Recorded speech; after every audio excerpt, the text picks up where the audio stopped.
Esse é o grande desafio da agricultura, né? Tu produzir, trabalhar sem saber se vai colher.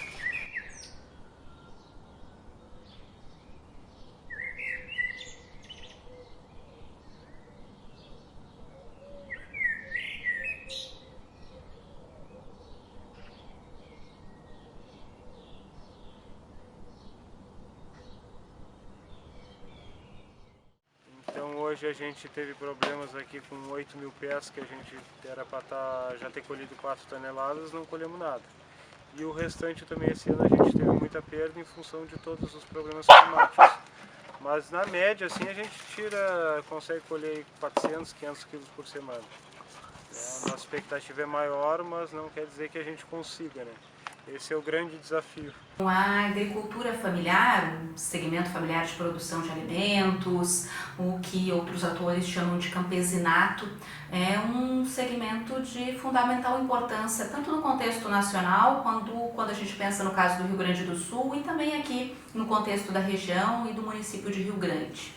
Basicamente, nós falamos de um segmento extremamente diversificado, tanto em termos de produção quanto de formas de organização desse trabalho, mas que de modo geral se ancora sobre uma base familiar de produção dos alimentos, de organização produtiva, desde o preparo, desde as atividades práticas produtivas até o processo de comercialização, tendo essa distribuição intrafamiliar de atividades com base em uma produção que atende tanto às necessidades alimentares do grupo familiar, quanto, eventualmente, a comercialização desses excedentes. Nós escolhemos esse sistema que é chamado no Brasil de semi-hidropônico, né, que são sacos com substrato. O substrato é feito à base de sobra da indústria e da própria agricultura. E ela tem de 80% a 85% menos consumo de água, e então a gente consegue ter um controle maior de adubação, tendo que usar menos adubo e agredindo menos o meio ambiente. E junto a isso a gente usa todo o manejo biológico, que daí nos permite o não uso de agrotóxico, né, levando um produto de qualidade. Quando a gente veio para cá e a gente se introduziu dentro do que já estava, a gente tem que se adaptar ao que já está nesse meio. Então, mesmo a gente botando toda essa agricultura, a gente tem que respeitar e tem que introduzir ela dentro daquele meio que já existe. E aqui, como já é uma área de preservação, que a gente já tem uma natureza, a gente tem que introduzir a agricultura dentro dessa natureza. Mais do que um sistema de produção que tenta respeitar as dinâmicas ecossistêmicas locais, que tenta respeitar o ciclo de germinação e produção dos alimentos, ela também envolve uma concepção de produção.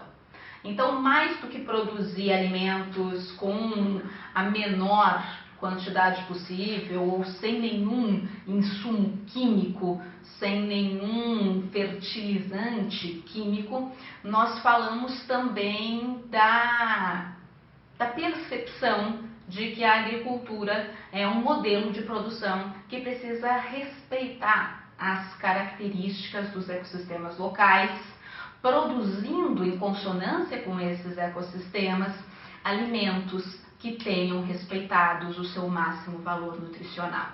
A gente vem há muito tempo pesquisando a polinização assistida, né, que é a criação de abelhas sem ferrão no uso direto para a polinização do morango, né. Como hoje a gente já não tem uma quantidade satisfatória na natureza de abelhas, então a gente usa de duas formas, uma para polinizar o morango e outra para também a gente fazer um resgate e ajudar o meio ambiente nessa parte de polinização. A tubuna que nós temos ali, ela poliniza especificamente a mata nativa.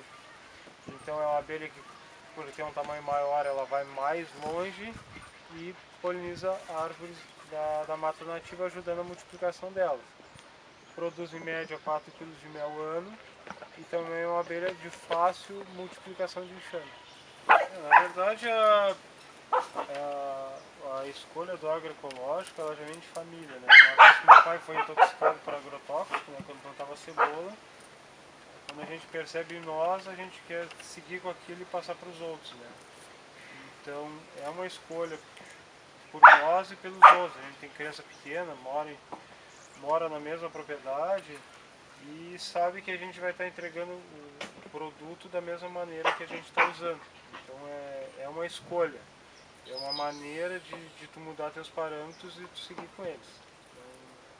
Não é por valor, não é por preço, não é por conquista de mercado, é próprio de nós querer produzir agroecológico. É preciso visibilizar a importância e o êxito que já existe em muitas iniciativas que demonstram que a agricultura familiar não é só indispensável para o abastecimento alimentar, ela é indispensável também para a valorização, para a dinamização de espaços rurais, que são espaços que se caracterizam pela produção agrícola, mas também se caracterizam por toda uma diversidade de culturas, de vivências, de tradições alimentares, de heranças culturais, que também fazem parte de toda a riqueza e diversidade cultural que caracteriza o Brasil. Os desafios são grandes porque precisam de tecnologia, de acesso aos novos mercados, tem mudanças severas na questão do clima e todos nós somos testemunhas, chuva, às vezes excesso, seca que vai vir mais adiante.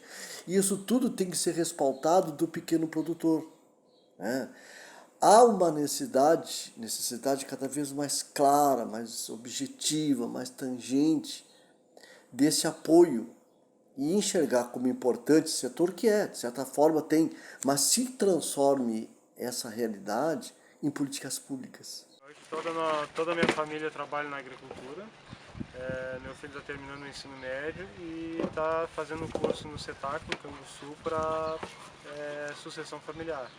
Então, futuramente, ele quer fazer agronomia e quer assumir a propriedade.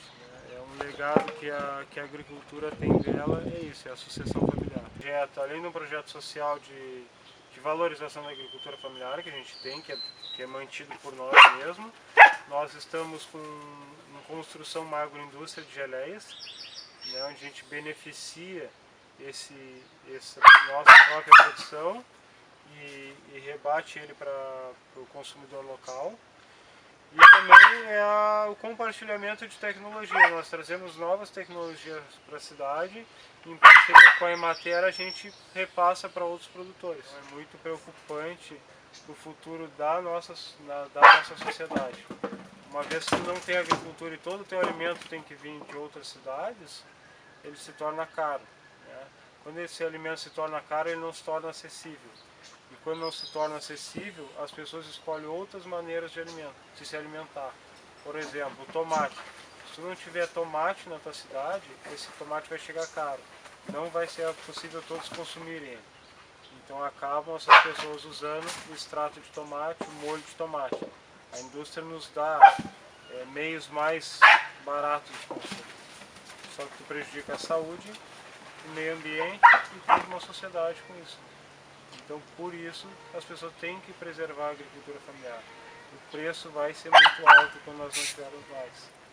Então, a gente sempre fala para as pessoas, consumam das feiras livres, consumam da agricultura familiar, porque com certeza vai ter um alimento de uma qualidade muito maior. A gente fala do segmento que é fundamentalmente responsável pelo abastecimento alimentar do país.